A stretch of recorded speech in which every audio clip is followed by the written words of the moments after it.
la dernière partie du cantique qu'on a chanté tout à l'heure, je demande à l'Éternel une chose, c'est d'habiter dans sa maison toute la vie. Est-ce qu'on peut nous afficher ce cantique, cette partie?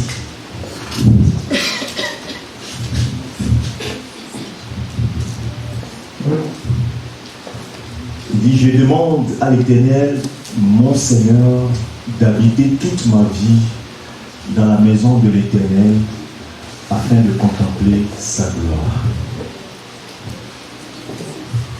Je vais relire. Je demande à l'Éternel, mon Seigneur, d'habiter toute ma vie dans la maison de l'Éternel afin de contempler sa gloire. Nous allons incliner la paix. Seigneur notre Père et notre Dieu, les mots nous manquent pour exprimer notre gratitude pour l'œuvre que tu as accomplie pour nous. Quand nous nous en rappelons, nous sommes très heureux de ce que tu as pu jeter ton regard sur des personnes comme nous. Nous étions dans la boue, sans Dieu, sans espoir. Chacun suivait sa propre voie. Et toi, tu as eu pitié de nous pour nous ramener dans ta maison, pour que nous aussi, nous soyons appelés des enfants de Dieu. Quelle grâce!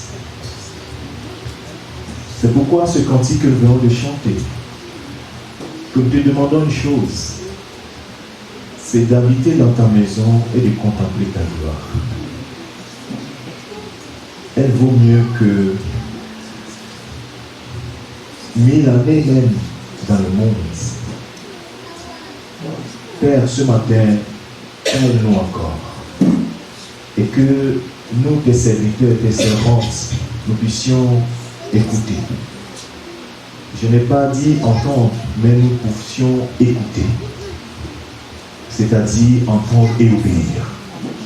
Merci Seigneur pour ton Esprit Saint qui est avec nous pour nous communiquer ta pensée.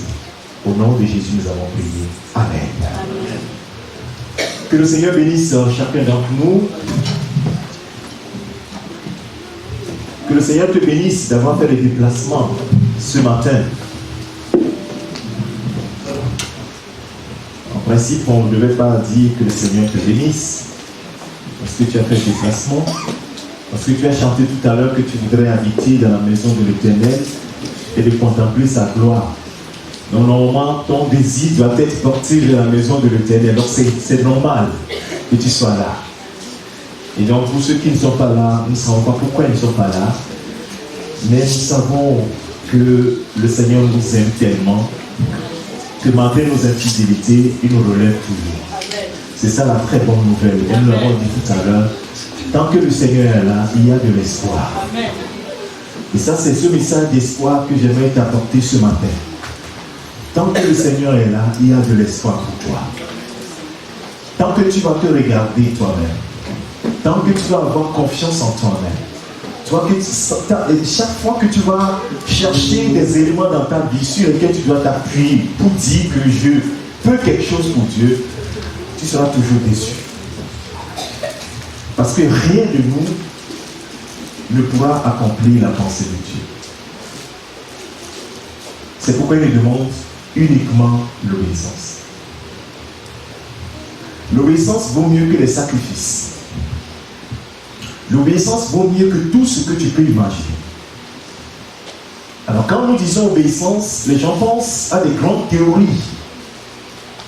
Mais l'obéissance a des petites choses.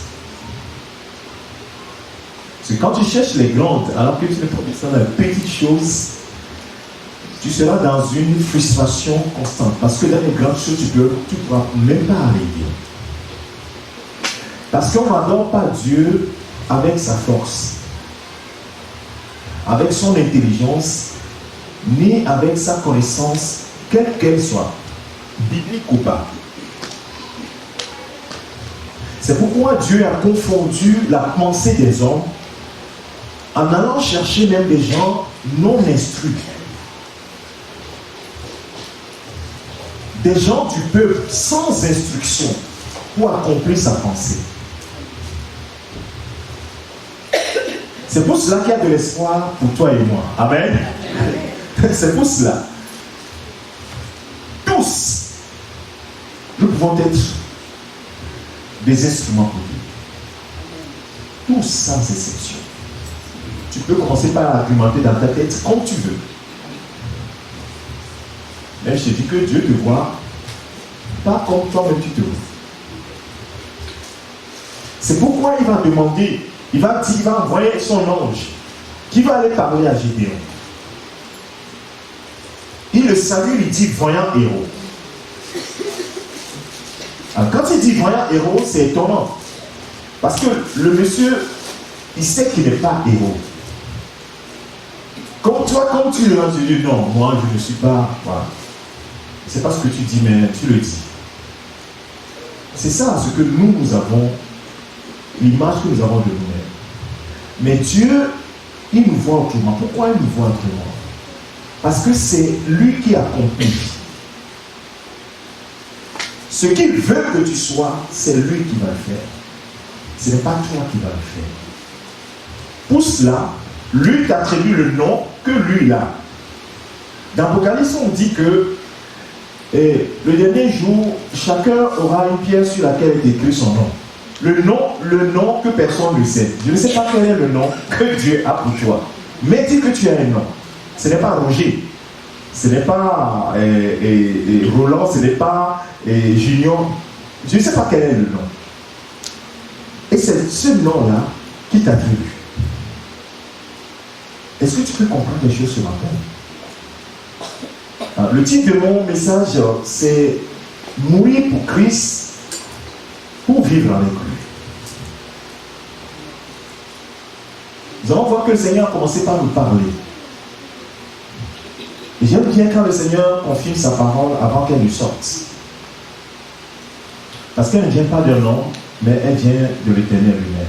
On va lire dans Jean chapitre 12, verset 20 au verset 22. S'il vous plaît.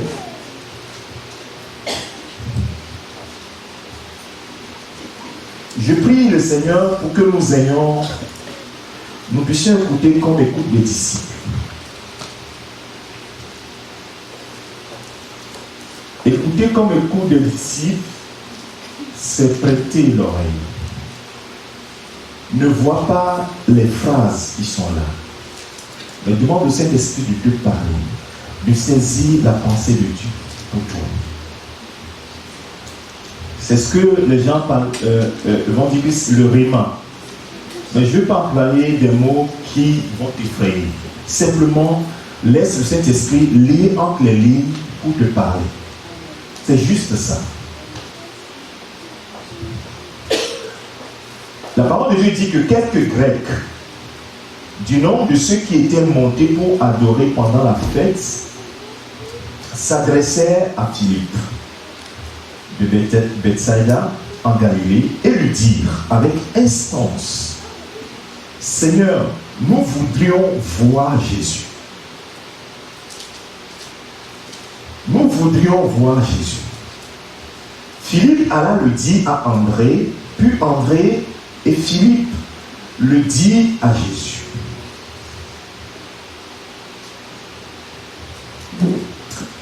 Je vais faire une petite pause là. Voilà un contexte. La Bible dit que Jésus a choisi 12 personnes parmi ses disciples. Les gens qui le suivaient étaient nombreux. Mais il en a choisi 12 et l'évangile selon Luc dit qu'il les a choisis pour être avec lui et pour les envoyer. Ça me dit beaucoup de choses. Pour être d'abord avec lui et pour les envoyer. Et donc il y avait un cercle, il y avait des gens qui étaient proches de Jésus, qui étaient tout le temps avec Jésus. Et voilà une catégorie de personnes qui s'approchent d'une de ces personnes pour dire: Nous voulons rencontrer Jésus. Nous voulons voir Jésus.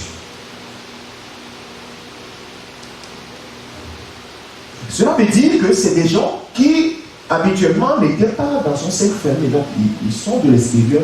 C'est comme, d'habitude, quelqu'un qui veut voir une personne, une autorité, cherche des intermédiaires en disant, je veux rencontrer ce député, je veux rencontrer ce ministre, je veux rencontrer le président. Donc, je passe par quelqu'un pour accéder à lui. Donc, c'est le même contexte qui est ici.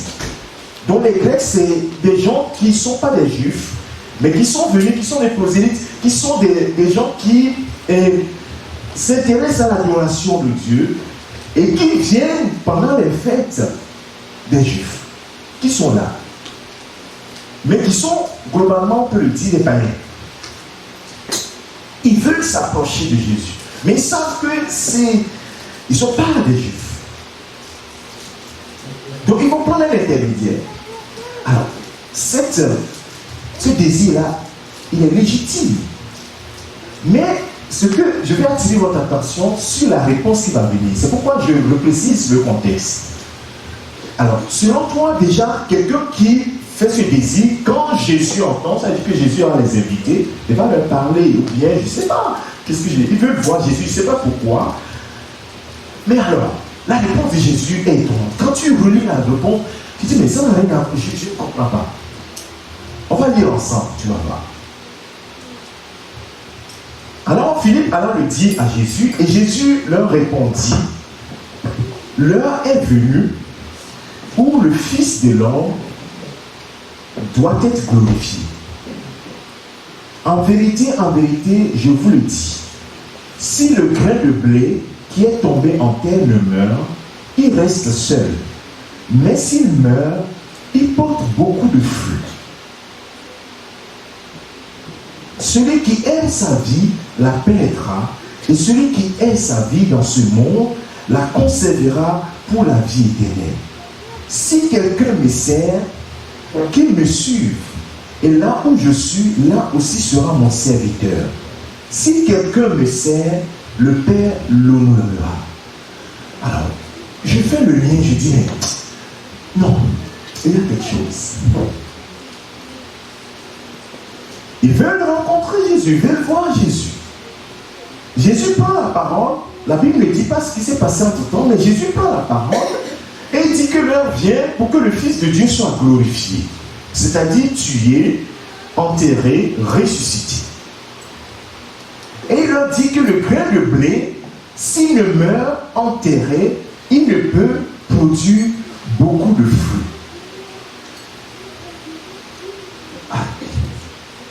Pour ces Grecs-là, ça veut dire quoi? Bien, je vais lire dans une autre traduction, la traduction du semeur, je vais juste lire le verset 23.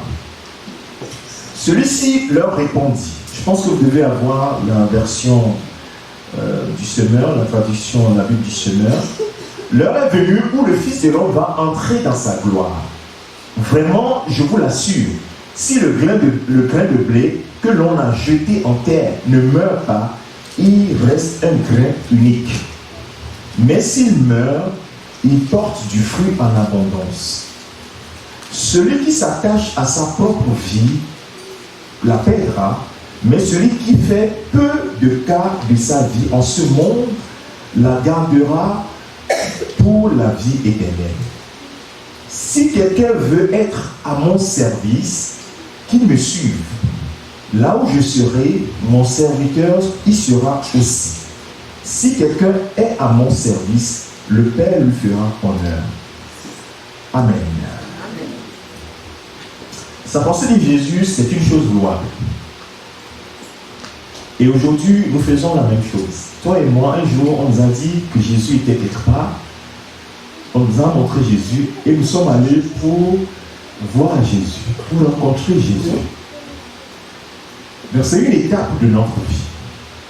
Parce qu'on nous a parlé de lui, ou bien on a vu qu'il y a des gens qui adorent, peut-être nos voisins de quartier, nos amis, d'être une personne que nous avons connue dans notre milieu professionnel, dans notre milieu scolaire, qui dit qu'il va à l'église. Et nous sommes curieux, nous dit, je veux rencontrer Jésus, je veux voir Jésus. Et la personne a senti que tu avais la soif vraiment de rencontrer Jésus. Et il t'amène à Jésus. Quelqu'un comprend ce qu'il dit, il t'amène à Jésus. On ne voit pas Jésus physiquement. Et c'est ce que nous disons. Amener quelqu'un à Jésus. Nous amenons quelqu'un à Jésus. C'est une bonne chose. Mais ce n'est pas fini. Maintenant, Jésus va s'adresser à toi. Parce que la personne, quelqu'un va te dire sur Jésus. Celui qui t'a introduit, Philippe peut dire, hey, Jésus là, il est chaud, voilà, il est ceci. Ça, ce n'est pas ça le problème. Il faut que toi-même maintenant, Jésus puisse s'adresser à toi et te parler. Alléluia. Et ça, c'est une autre étape. Il ne faut pas rester à l'étape de je veux voir Jésus. Il y a des gens depuis 10 ans, ils sont toujours à l'étape je veux voir Jésus. Maintenant, qu'est-ce que Jésus te dit? Il ne s'intéresse pas à ça. C'est une erreur. C'est une grave erreur. Maintenant, tu es venu à Jésus. C'est d'abord une bonne chose. Maintenant, qu'est-ce que Seigneur, tu me dis? Où est-ce que tu veux? Qu'est-ce que tu veux de moi? Quand quelqu'un est avec toi, comment il faut marcher? Alors nous voyons que dans la réponse de Jésus, en fait, il est en train de pointer du doigt deux choses essentielles et capitales dans la vie de celui qui est avec lui. Celui qui veut être avec lui. Deux choses importantes. La première des choses, c'est que il faut être semblable à lui. Il dit, il faut que le Fils de Dieu soit, le Fils de l'homme soit glorifié. C'est clair, il est en train de parler de sa mort, de sa résurrection, et le salut sera ouvert même aux païens. Vous comprenez ce que je dis? On ferme cette parenthèse. Là, j'aimerais prendre un de ces Grecs-là qui est en face de Jésus, à qui Jésus s'adresse. Et Jésus dit, si les grains de blé ne tombent en terre et ne meurent, il ne peut pas produire beaucoup de fruits. Jésus est un grain de blé qui va tomber bientôt en terre et qui va mourir et qui va porter beaucoup de fruits. Maintenant, indirectement, il est en train de lui dire, il faut que toi aussi tu sois grain de blé, que tu tombes en terre, que tu portes du fruit, parce que c'est un enseignement qui est carré. Il n'y a pas, c'est que c'est la norme. Je fais quelque chose, vous aussi vous devez faire la même chose. Alors le grain de blé, trois grains de blé qui tombent à terre et qui portent beaucoup de fruits. Waouh! Et ce qui est intéressant, qui va peut-être intéresser les auditeurs, c'est qu'il y a une conséquence à cela. Si le grain de blé tombe à terre et meurt, il va porter beaucoup de fruits. Mais si le grain de blé ne meurt pas, il va rester comment? Il reste un grain unique. Jésus n'est pas venu pour créer, pour mettre des grains uniques. Le grain unique n'est pas... Ah, supposons que je suis agriculteur et j'ai des grains. Je veux produire. Alors, mon ambition, c'est de mettre le grain en terre et que je puisse récolter des paniers, par exemple. Je vois que ce grain-là est unique. Alors, pour toi et moi, est-ce que le grain-là lui sert à quelque chose? Le grain-là me pose problème. Alors, Jésus leur dit que c'est un principe de Dieu. Si on ne meurt pas, on ne peut pas produire du fruit. Tu peux faire tous les efforts possibles. Dieu pouvait choisir que Jésus ne meure pas, mais qu'il nous sauve. Et pourtant, Jésus est mort. Il est ressuscité pour que le salut soit ouvert à tous. Quiconque, juif, grec, quiconque invoque le nom du Seigneur soit sauvé. Et à partir de sa mort, de sa résurrection, en fait, les pharisiens, ils croyaient qu'en enterrant le grain là, c'est fini. Mais le grain est mort. Et le grain a produit tellement de fruits qu'ils se sont dit, mais cette histoire, on ne comprend plus rien. Et lorsqu'ils ont voulu, ils ont arrêté Pierre et Jean, ils ont voulu faire des choses. Il y a un qui leur dit, mes amis, ne tentez pas de lutter contre lui. Si cette œuvre-là vient de Dieu, et elle prospérera. Elle va s'étendre. Les fruits, vous allez les voir. Mais si elle ne vient pas de Dieu, ça va s'étouffer tout seul. Ça s'est élargi ou pas? Le grain de blé est mort et a produit beaucoup de fruits. Deuxième élément, il leur dit, j'ai dit deux enseignements qui sont là. Il parle du grain de blé et ensuite, il parle du service. Dans le texte de la Bible, la tradition du Seigneur, il dit, celui qui s'attache à sa propre vie, tout à l'heure, il vient de parler de, il faut que la personne meure. Alors, il commence à dire, celui qui s'attache à sa propre vie, la perdra. Et celui qui fait peu de cas de sa vie dans ce monde, la gardera pour la vie éternelle. Waouh! Ça dit qu'on aura quelque chose de plus. On aura quelque chose de plus large que ce que nous avons là. Et il ajoute tout de suite en disant, si quelqu'un veut être à mon service, les Grecs, vous voulez me voir pour faire quoi? Pour être à mon service, alors je vous donne cet enseignement pour le service. Si vous voulez être à mon service, alors il faut que vous me suiviez. Et là où je suis, sera mon serviteur. Si quelqu'un est à mon service, le Père l'honorera. Alors, le premier principe de mourir à soi pour porter du fruit. Je me souviens que la première fois que j'ai parlé de ce verset, c'était à Montreuil. Le jour-là, j'ai fini la prédication, j'ai dit non, je crois que le message n'est pas passé. Parce que ça me dit, tu vas parler du grain qui tombe en terre, qui meurt, qui produit beaucoup de fruits. Je n'avais pas bien cerné le message. Je ne sais pas, à dire que je n'étais pas satisfait du message que j'avais fait. Mais étonnamment, quand j'ai fini le message, à la fin du culte, beaucoup de gens se sont approchés de moi. Et ils ont dit, on a compris, vraiment, Dieu nous a parlé. J'étais étonné parce que moi, je n'étais pas satisfait. Je pensais qu'en fait, le message que j'ai délivré ne me convainquait pas moi-même. En réalité, le Seigneur voulait parler à certains cœurs. Et ce matin, il veut te parler. Si tu veux porter beaucoup de fruits, il faut que tu meurs. Tu n'as pas d'autre moyen. Jésus est notre modèle par excellence. Le frère Fifi l'a dit tout à l'heure, plusieurs fois dans sa présidence. Le modèle passe par le fait que nous nous asseyons et nous observons très bien ce qu'il dit. Premier principe. On va illustrer cela. Il a encore dit d'une autre manière, encore plus claire. Jean chapitre 15, verset 5. Nous allons lire le verset 5 et le verset 8.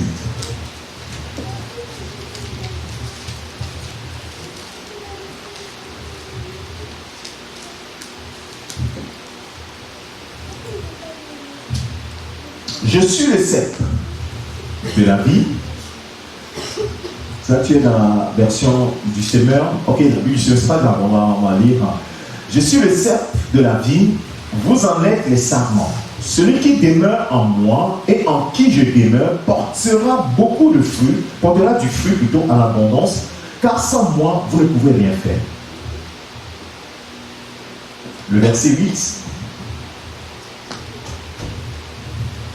Si vous produisez du fruit en abondance et que vous prouvez ainsi que vous êtes vraiment mes disciples, la gloire de mon Père apparaîtra aux yeux de tous. Amen. Deux contextes différents, mais deux éléments qui nous orientent. Porter beaucoup de fruits. Ici, le maître dit, si je suis le cep, si vous n'êtes pas attaché en moi, vous ne pouvez pas produire beaucoup de fruits. Mais ce que le Père attend pour vous honorer, dans la version Louis II, dans la tradition Louis II, dit pour vous honorer, pour que le Père soit honoré, le Père d'abord soit honoré. Quand il est honoré, il vous honore aussi. C'est que vous portiez beaucoup de fruits. Alors la question que je me pose tout de suite, c'est que comment je peux porter beaucoup de fruits? Puisque c'est la finalité du Père. Il faut que je porte beaucoup de fruits. Donc en tant qu'élève, en tant qu'étudiant de la Bible, je vais m'asseoir. Je vais commencer par la fin, la conséquence ou bien le résultat. Et puis je vais maintenant remonter le fil pour voir les ingrédients pour faire ma sauce. On dit que cette sauce-là, elle est comme ceci. Comment je peux faire cette sauce-là? Le Père veut beaucoup de fruits et c'est en cela qu'il est glorifié et que nous sommes vraiment ses disciples. Je suis son disciple. Alors comment je vais faire?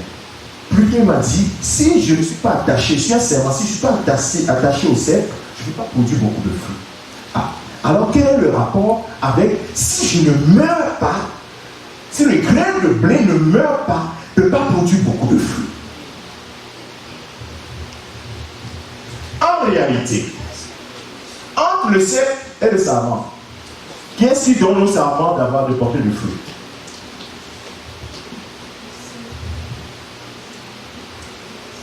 C'est le cercle. Alors, souvent quand je parle de ça, je retourne un peu dans notre enfance. On avait un manguier dans la cour de la maison, c'est-à-dire qu'on jouait et quand on cassait un peu une branche du manguier, on fait tout pour remettre comme ceci. Mais le problème c'est que quelques jours plus tard, on voit que les feuilles de cette branche commencent par jaunir. Alors, et notre père dit, mais les enfants là, qu'est-ce que vous avez fait au manguier? Donc tout le monde tourne en rond, n'est-ce pas? On croyait que ça ne va jamais se faire voir. Jusqu'à ce que la branche commence à pourrir, on l'arrache, on le jette. En réalité, cette branche-là qui portait, peut-être l'année dernière, avait porté un fruit. En réalité, ce n'est pas indépendamment qu'elle a produit le fruit.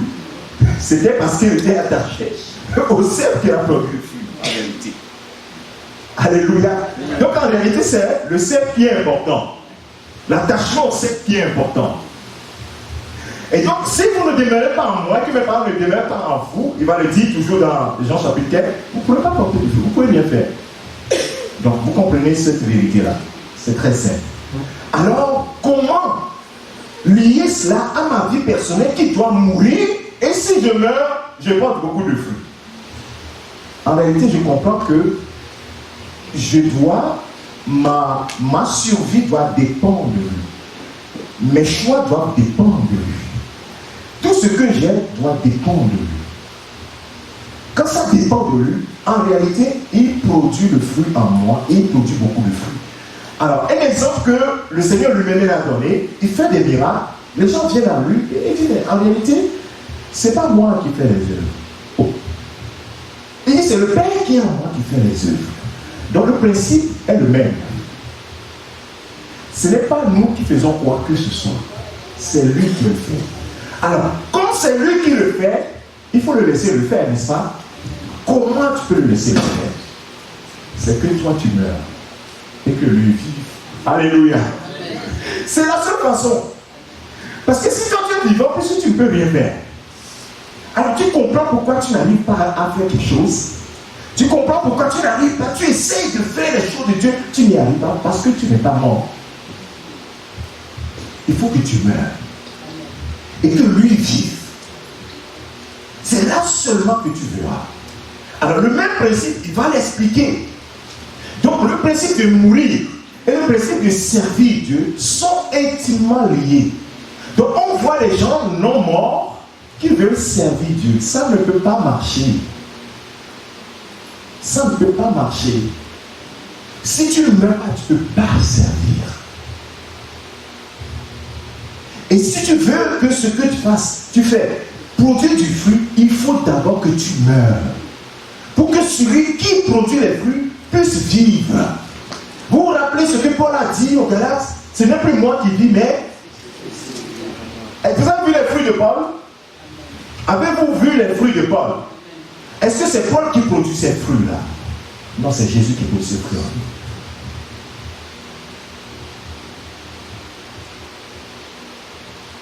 Si tu ne meurs pas, tu ne vivras pas. En réalité, vivre, ce n'est pas le souffle dont nous parlons, mais vivre autrement. Dans Luc chapitre 14, dans ces deux principes-là, maintenant, je les associe. J'associe ces deux principes-là, c'est-à-dire mourir en soi, mourir et vivre, et produire beaucoup de fruits liés au service. En réalité, elle produit Les fruits là sont liés au service. Donc les deux sont intimement liés. Maintenant, je les lis.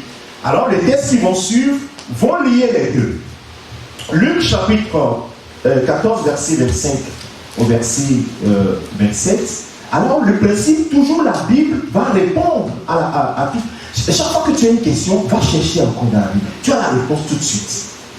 Dans un autre texte, tu as la réponse. Alors dans Luc chapitre 14, verset 25 au verset 27, il dit de grandes foules faisaient route avec Jésus. Alors, vous voyez, dans un autre contexte, les Grecs sont venus pour voir Jésus. Maintenant, il y a des gens qui suivent Jésus. Donc toi et moi, quand nous venons à l'église, quand les gens du quartier disent où est-ce que tu vas? Tu dis je vais à l'église. Nous faisons route avec Jésus.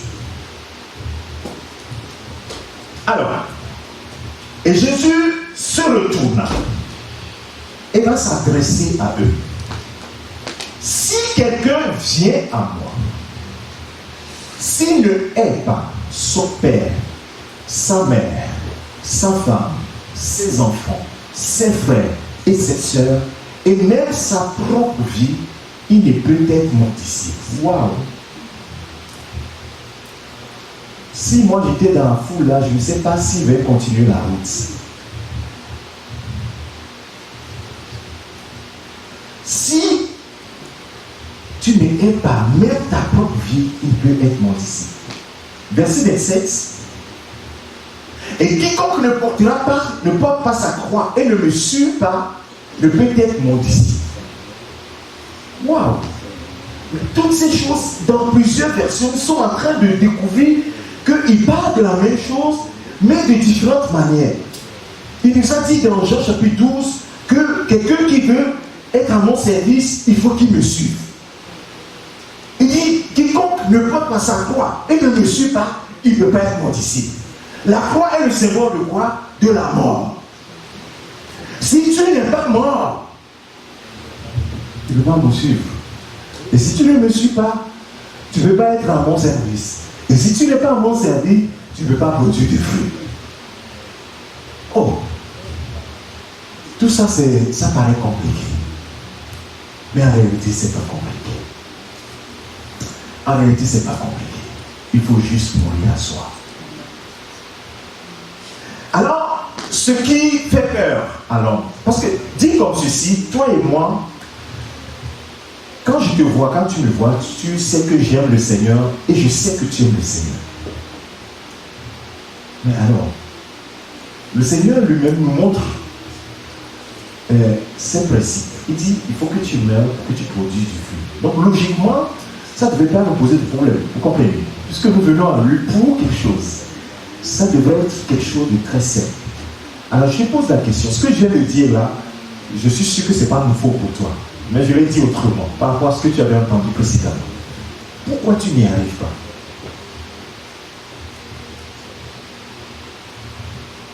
Est-ce que tu t'es déjà posé la question, pourquoi je n'y arrive pas? Ou bien tu ne comprends pas encore ce que je dis? Ce que je dis ici, Jésus dit que si tu ne me préfères pas plus que ton Père, parce que dans certaines versions, on dit ne me préfère pas plus que. Parce que quand les gens entendent haïr, là, ils se disent oh là là, c'est quoi cette histoire-là? Non. Préférer plus. Il dit si tu ne me préfères pas plus que ton père, ta mère, ta femme, ceci et même ta propre vie, tu es peut-être mon disciple. Alors pourquoi tu préfères ta propre vie plus que Jésus? Pourquoi préfères-tu ta femme plus que Jésus? Pourquoi préfères-tu ton mari plus que Jésus? Et pourquoi préfères-tu ton père, ta mère plus que Jésus? Et pourtant, il dit que celui qui veut être avec moi, il faut qu'il me ressemble. Donc, indirectement, il dit que il faut que tu écoutes ce que je dis et que tu fasses, parce que je ne peux pas te mentir. Pourquoi c'est si difficile pour toi et moi? Alors la réponse est encore dans la parole de Dieu. Amen. Alors la réponse, elle est dans Marc chapitre 10, verset 28 au verset 31. Parce que certains qui ont pris la décision de pouvoir suivre Jésus ont été confrontés à quelque chose, à la même peur que toi et moi nous avons.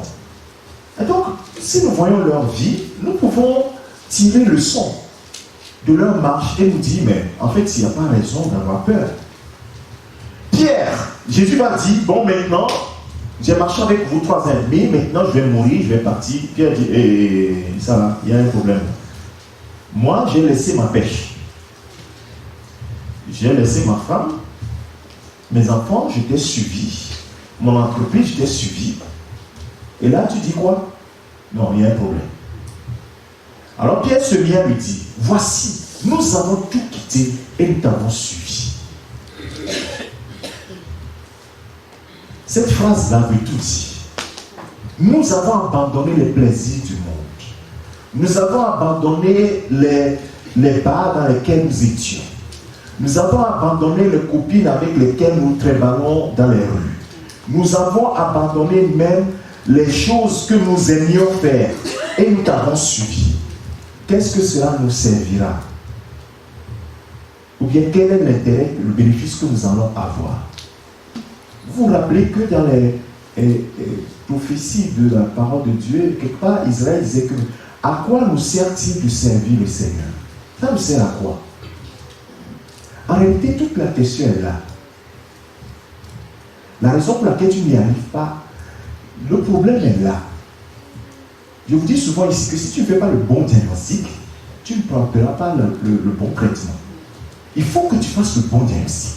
Il y a une peur en toi. Il y a une crainte en toi. Et cette peur-là, Jésus peut résoudre cette peur-là. C'est ça qu'il faut laisser.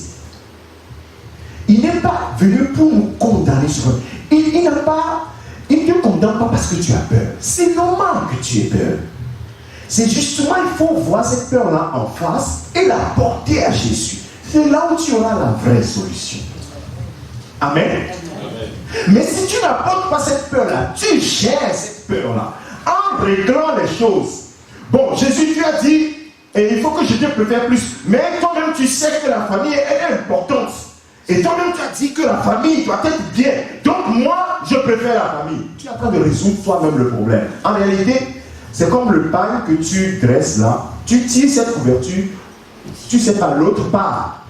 Tu viens, tu tires ici, ça part. Il faut que ça soit équilibré.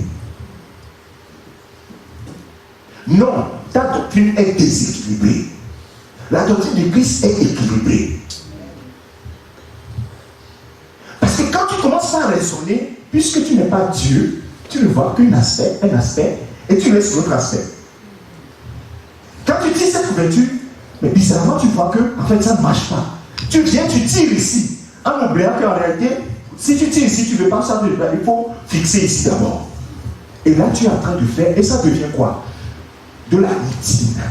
C'est pourquoi les gens sont des frustrés dans l'église, des désespérés, mais ils sont dans l'église. Et le vendredi dernier, je disais que on proclame Jésus, c'est le prince de paix, mais c'est dans l'église qu'on trouve les gens qui sont les plus inquiets. Comment ça se fait? Jésus nous donne la force, mais les peureux, c'est dans l'église qu'on le voit. Mais équilibrons notre doctrine, équilibrons notre vie. Par quoi? Laissons nos façons de régler et concentrons-nous sur ce que Jésus dit. Alors nous aurons le bon traitement pour la bonne maladie. Alors le traitement qu'il va apporter à Pierre, qu'est-ce qu'il va dire? La Bible dit que Jésus répondit, il va répondre à un problème et l'autre va apporter une solution. Il a toujours la solution. Même, mais tu le dis souvent aux gens, il dit Jésus est la solution. Mais pourquoi toi, pour ton problème, Jésus n'est pas la solution? Jésus est toujours la solution. Et ça, c'est vrai. Il dit, Jésus répondit, je vous le dis en vérité, il n'est personne. Il n'est personne. Quand Jésus dit qu'il n'est personne, c'est qu'il n'est personne. Qui est quitté à cause de moi, à cause de la bonne nouvelle, sa maison, ses frères, ses soeurs, ou sa mère, ou son père, ou ses enfants, ou ses terres, qui ne reçoivent au centuple. Alléluia. Amen. Là, c'est équilibré. J'ai la solution. Pourquoi ai-je peur? En réalité, Si je veux que ma famille fonctionne, c'est pour que je puisse être béni au centuple. Si mes terres doivent prospérer, je veux que ces terres prospèrent au centuple. Mais là, dans cette solution, la pilule que Jésus me donne pour mon problème, il me dit que je vais avoir le centuple. Alors je vais m'intéresser à sa pilule. Alléluia. Il dit, soyez rassurés, Pierre. Il n'y a personne qui me suive, qui ait fait me préférer et avant son père, sa mère, ses terres, sa propre vie, et qui ne reçoive pas. Je ne suis pas quelqu'un, un usurpateur de la vie. Jésus n'est pas un usurpateur de la vie. Jésus n'est pas venu pour usurper ta vie, frère. Il n'est pas là pour usurper ton diplôme. Il n'est pas là pour usurper ton travail. Ton travail que tu as, tu t'accroches comme si le travail était ta vie. Et il peut te l'enlever. Il peut te l'enlever. C'est pourquoi il dit, celui qui s'accroche à sa vie la perdra. Mais celui qui abandonne fera quoi? La retrouvera. Non seulement la retrouver, mais la vie éternelle. Le secret est là. La peur, ta peur, trouve la solution. Pas dans la condamnation, mais pour te rassurer. C'est pourquoi chaque fois, quand Jésus vient, il dit que ma paix soit avec shalom. Et il dit, n'aie pas peur. Ne crains pas. Ne crains pas ta propre vie. Ne crains pas ton travail. Ne crains pas que ta famille va s'écrouler. Si c'est pour Christ, il va s'en prendre. Il va s'en charger. Il va s'en charger. Bien aimé, il faut lire l'histoire des anciens. Hier, lui, on est arrivé, j'étais à 2h du matin, le Saint-Esprit m'a dit, va lire l'histoire de Charles Finet. J'ai pris à 2h du matin, je ne dormais pas, je ne pouvais pas dormir. Et je lis toute l'histoire de Charles Finet. Cet Américain était un avocat.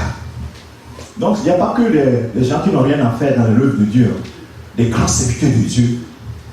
Dieu va prendre les gens qui ont beaucoup de diplômes. Donc, ton travail là, ne te dis pas, oui, moi, à cause de mon travail, Jésus, toi-même, tu comprends que mon. Et il ne faut pas jouer ce jeu avec Jésus. Il ne faut pas jouer ce jeu avec Jésus. Charles Finet, c'est un avocat. Il a vu que dans la loi américaine, il y a plein de choses qui sont liées à la Bible. Et il va prendre la Bible pour étudier la Bible, pour pouvoir bien défendre les causes. Et plus il lui l'a dit, plus il s'est dit, il y a quelque chose à découvrir.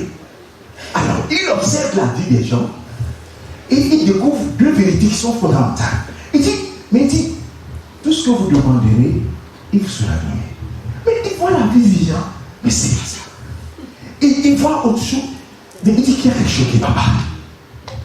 Le Seigneur le convainc que pour accéder à tout cela, il faut que tu me donnes toute ta vie. Il lutte avec lui-même. Mais c'est un grand avocat. Il lutte avec lui-même. Il lutte. Le Seigneur se convainc qu'il n'y a pas moyen que tu fasses autrement. Il faut que tu abandonnes. Il faut que tu lâches prise. Si tu ne lâches pas prise, je ne te donnerai pas la paix. Donc, il y a des gens, je fais une petite parenthèse. Tu n'as pas la paix aujourd'hui. Ce n'est pas parce qu'il y a un démon qui te tourmente. Ce n'est pas parce que ta famille a des gens qui. C'est parce que tu ne veux pas suivre Christ. C'est parce que tu ne veux pas lâcher prise. Et sache que ça ne va pas terminer. Tant que tu ne te résous pas à lâcher prise. Souvent dans l'intimité, quand je discute avec les gens, je leur dis, la grave erreur qu'un chrétien peut faire, c'est de pouvoir combattre avec Dieu. C'est la grande erreur. Puisque toi-même, tu proclames déjà que la victoire appartient toujours à l'Éternel. De toute façon, il va venir sur toi. Mais toi-même, tu le proclames. Mais tu luttes avec. Pourquoi? Mais quand tu lâches prise, et c'est là où tu vois que ça renverse, c'est toi qui as la victoire. C'est ça. C'est le secret, frères et sœurs. Lâchez prise. Lâchez prise. Et quand cet homme qui fuyait les regards, mais moi, avocat, aller prier, c'est quoi cette histoire-là? Il se cachait de dire, mon ami, moi ça ne joue pas ce jeu avec nous. Soit tu décides, c'est une décision la vie. Et pour suivre Christ, c'est une décision. C'est pourquoi il dit, si tu ne prends pas toi-même la croix, vous comprenez? Que c'est une décision, il ne force jamais personne. C'est toujours une décision. Et cette décision doit venir du fond. C'est pourquoi chaque fois je dis ici, assieds-toi au bord de ton lit. Tu n'as pas ta femme, peut-être que ta femme est couchée, je ne sais pas, mais tu n'as pas une influence. Il va te parler. Il va te parler. Et tu comprendras. Ne te laisse pas influencer. Les gens sont influencés. Ah, ça. Calme-toi. C'est le créateur de l'univers. Toi et moi, nous ne savons pas ce qui va se passer à 13h. Hein. Qui le sait, il n'a qu'à lever le doigt et me dire, lui le sait. Ta vie là, il sait. Il la connaît parfaitement. D'abord, Jérémie était dans le ciel, ça veut dire, avant même que tu sois un jumeau de sang, je te connaissais. Il connaît où? Il dit, je te connais par ton nom. Hey! Et je t'ai établi pour faire des actions. Supposons que Jérémie vienne lutter contre Dieu. Sa vie ne prospérera jamais. Et il m'a dit, ah, les gens sont contre moi. Les gens ne m'aiment pas. Dans ma famille, les gens ne m'aiment pas. Ah non, c'est que tu es rebelle au Seigneur. C'est tout. Mais quand Jérémie s'est soumis, il y a eu la persécution, mais il avait l'œuvre de Dieu. Et je pense qu'au très fond de son cœur, il avait la paix. D'ailleurs, il a dit, à chaque fois que je disais, je ne veux plus parler, il y a un feu qui bout en moi. Je ne peux plus, je ne peux pas. Et l'apôtre Paul dira, dans le même sens, malheur à moi si je n'annonce pas l'évangile. Eux tous qui se sont soumis, il y a une force en eux qui les pousse à faire l'œuvre de Dieu. C'est ça dont tu as besoin. Cette force-là. Mais l'étape première, c'est lâcher prise. Il faut que tu lâches prise, frère. Mets Dieu à la priorité. À la priorité, quoi que cela puisse te coûter, tu vas voir, ça ne te coûtera pas quelque chose. Il a dit, tu vas recevoir au centuple. C'est la vérité. Alors, Jean finit va lutter jusqu'à ce qu'il lâche prise. Dis, Seigneur, je me rends. Et les historiens disent que après les actes des apôtres, on peut citer la biographie de Charles Finet comme étant quelque chose d'extraordinaire. Le gars a suscité un réveil pas possible. Personne ne lui a dit, laisse ton histoire d'avocat là. Lui-même, il a balancé ça. Et puis c'est mis. Charles Finet, ce mec, il arrive quelque part, les gens commencent pas à confesser le péché tout de suite. Il parle pas, les gens commencent pas à confesser, pas être convaincu de péché. Pourquoi? Parce qu'il est mort. Son avocat là, il a enterré. Son orgueil de moi, avocat, comment je vais me mettre à genoux en train de prier. Si tu lis l'histoire, il dit, mais me mettre à genoux, et même la Bible, il cache la Bible pour que les gens le voient. Il a enterré tout ça. Il faut qu'il meure. Et quand il est mort, il a vu des fruits au-delà de ce qu'on peut imaginer. Waouh! Bien-aimé. Parfois, il faut juste pas curiosité. Parfois, moi, le Saint-Esprit me conduit comme ça pour aller. Tu peux taper sur Internet parce que c'est des choses qui sont là. Lis l'histoire des grands hommes de Dieu. Tu vois que à chaque fois que les gens ont produit du fruit, il y a eu la mort quelque part. Ils sont morts pour donner la place à Christ. Donc c'est mal faire si tu retiens ta vie. Parce que ce qui va se passer, c'est que il va te retirer cette vie-là. Mais je ne souhaite pas cela. Dieu nous aide tellement. C'est pourquoi il parle. Il reparle.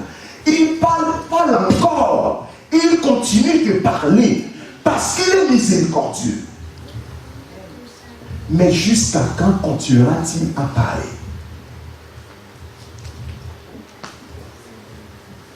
Je disais souvent à certaines personnes, mais j'aurais aimé, le frère comme là, il est là, être dans mon hôpital là-bas, avoir tout. Il connaissait un logement parce que un de ses cousins vivait dans ce logement-là. Une grande villa de 5-6 chambres. J'aurais pu m'attacher à ces choses-là. Mais très tôt, quand je me suis converti, dans l'intimité, je n'étais pas encore rentré dans une église. Dans l'intimité, le Seigneur m'a dit que la première chose qu'il faut comprendre avec moi, il faut lâcher prise. Le premier exercice, c'est ça. Comment lâcher prise? Un jour, le Seigneur me pose la question, est-ce que tu peux me donner ton diplôme? C'est dur, hein? Si tu te demandes ce matin, est-ce que tu peux me donner ton emploi? Réponds. Pour toi-même.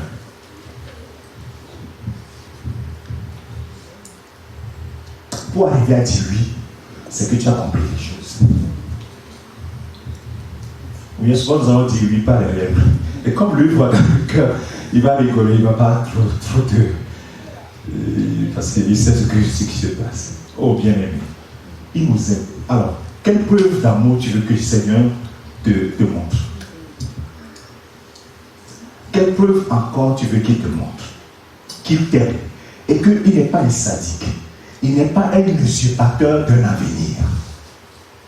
Plutôt, lui, il est en train de dire que je connais le plan que j'ai fait pour toi. Jamais un plan de malheur, mais c'est un plan de paix. Pour que tu aies un avenir de l'espérance. Waouh! Celui qui dit ça, il a la maîtrise. Même la vie de Jésus, quand Jésus allait mourir, les gens disaient, ah, Dieu l'a abandonné. Dieu l'a lâché. Ah non! Quand les gens sont venus arrêter Jésus, quand il a dit, qui cherchez-vous? Ils ont dit, c'est Jésus de Nazareth. Il dit, c'est moi. Bah, ils sont tombés. Et là, il avait la possibilité de s'enfuir ou pas?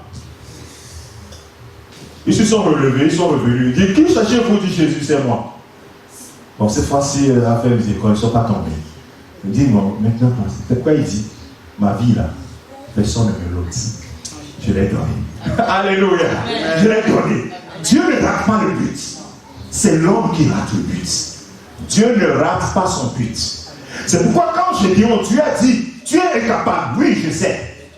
Mais la force que tu as là, va. Et tu délivreras Israël du mendiant. Il sait que tu as quelque chose. Il dit, abandonne. Fais seulement ce que je dis. Alors, quand Jésus a accompli cela, il se met à la discussion. Il dit, Seigneur, qu'est-ce que tu veux que je fasse? Il dit, va et toi détruire les idoles de ton père. Il va le faire. C'est lui qui va te diriger, frère. Il ne faut pas avoir peur. Amen. Tu as peur parce que tu crois que c'est toi qui vas faire quelque chose. Tu vas lui dire, non, juste obéir. Il dit, donne-moi ton diplôme. Hé, frère, si tu vois les gens quelque part, va causer un peu avec eux pour voir quel est le sacrifice qui était derrière. Il y a toujours un sacrifice derrière qui est caché. Mais si toi tu ne veux pas faire le sacrifice, pourquoi tu veux des fruits? Et comment? Pour la suite. On ne supplie jamais. Tu ne peux même pas passer par la fenêtre dans la maison de Dieu pour aller voler. Non, non, non, non. Non. La seule chose que les gens font, c'est qu'ils vont pour aller trouver des puissances pour dire, pasteur, je vais faire l'œuvre de Dieu. Ça finit très mal. D'ailleurs, Dieu n'est pas dedans. Ça, c'est les usurpateurs, ça. Mais quand tu veux marcher avec le Dieu vivant, bien aimé, le principe est clair. Il faut que tu meurs, que lui vive. Il faut que tu meurs pour que lui prenne le contrôle. Et quand tu prends le contrôle, c'est lui qui te dirige. Fais ceci, fais ça, fais ça. Et l'obéissance va te faire réussir. L'obéissance vaut mieux que le sacrifice. Tu viens à l'église, c'est bien, c'est pas une mauvaise chose. Mais l'obéissance vaut mieux que tous les sacrifices que tu peux faire devant le Seigneur. Il dit, tu auras au centuple, présentement, dans ce siècle, ouais, ah, Seigneur, il faut que je construise. Les gens font des plans. Il faut que je construise ma maison, je fasse ceci d'abord, et après je vais louer je vais servir le Seigneur. Et ça c'est encore grave, parce que Dieu t'a entendu, ah, c'est ce qu'il planifie de faire. Il ne faut pas faire ça, frère. Tu te mets en danger. Il ne faut pas faire ça. Le pasteur Béni nous a donné un exemple typique ici. Un vétérinaire, le Seigneur lui parle. Il parle jusqu'à parler avec un fou qui a poursuivi sa voiture. Il dit, quand est-ce que tu partiras en mission? Quand est-ce que tu partiras en mission? Le gars dit, je vais faire la provision pour mes enfants. Je vais constituer une bonne maquette pour mes enfants. En ce moment maintenant, Seigneur, je vais te suivre. Il dit, hé, insensé, je vais te prendre tes enfants, tu sauras. Ces 4 enfants, le même jour, sont partis.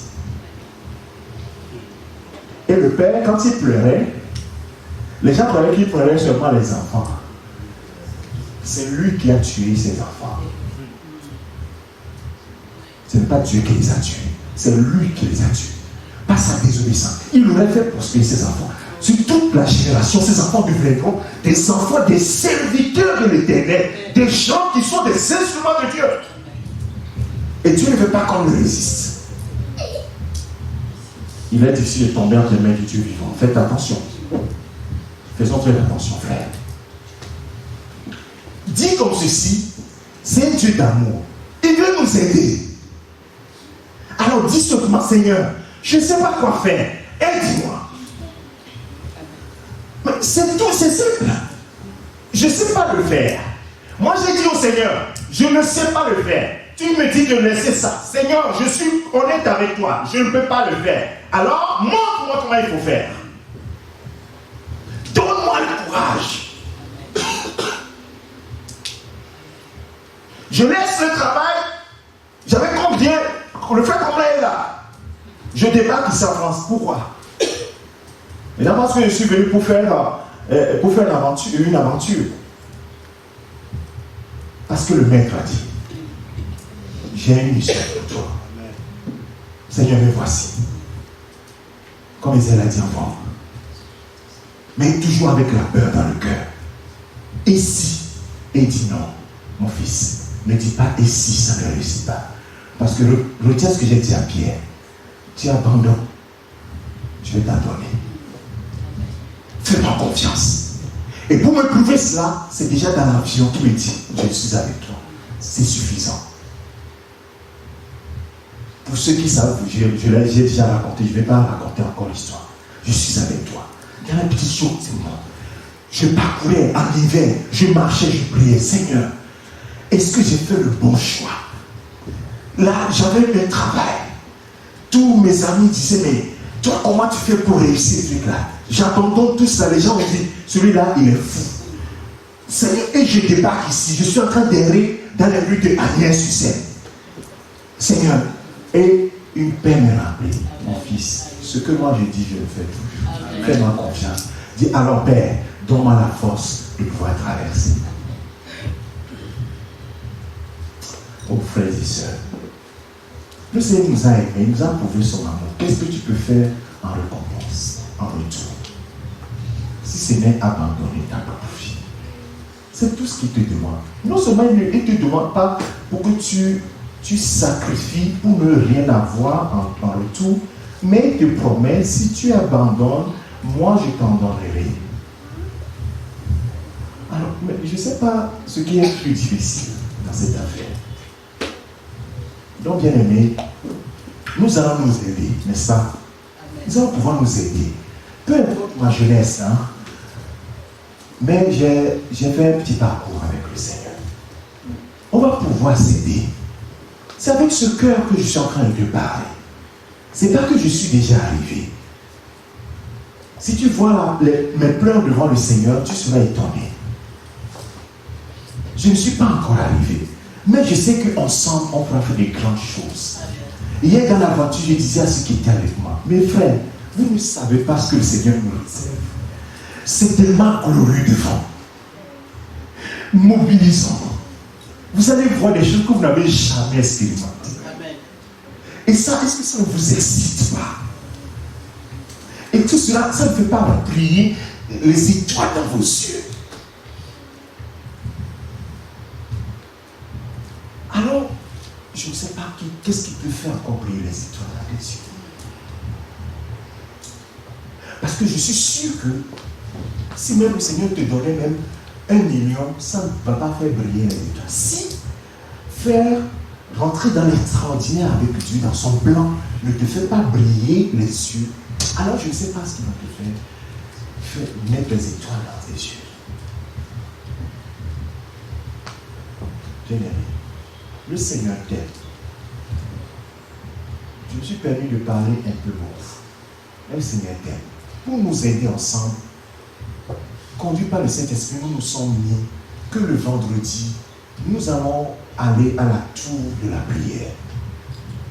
À partir du vendredi dernier, nous avons commencé ce que nous appellerons la tour de la prière. pour aller devant le Seigneur, juste vous présenter. Seigneur, me voici. Me voici. Priez par l'Esprit. Notre chair là, on avait, laissons ça de côté. Nous n'y arrivons pas. Nous ne prospérons pas dans notre vie. Alors, je ne parle pas, bien tu as l'argent, tu as tout ce que tu veux, mais ce n'est pas ça la prospérité. Alors, ça, je ferme ma parenthèse. Je ne parle pas de ça. Je parle de la paix, la communion avec le Saint-Esprit. C'est la seule chose qui donne la paix. C'est la vraie richesse, c'est ça. Hein? La vraie richesse, c'est ça. Donc nous aurons la tour de prière. Et le mercredi, nous ferons les enseignements. Et bien aimé, celui qui viendra à l'enseignement, viendra à l'enseignement. Celui qui viendra à la prière, viendra à la prière. Parce qu'il aura décidé. Et nous marcherons. Et nous allons voir l'extraordinaire. Mais fais attention pour ne pas rater le train. Parce que certains ont vu le train qui est déjà en train de courir. Et ils ont couru pour attraper le train. Je ne sais pas si toi tu es derrière le train déjà ou bien tu es assis quelque part parce que le train est déjà parti. Sois-y, tu as compris quelque chose. Le train, il est déjà parti. Si tu n'es pas encore réveillé, le train est déjà parti. Réveille-toi. Mets-toi dedans.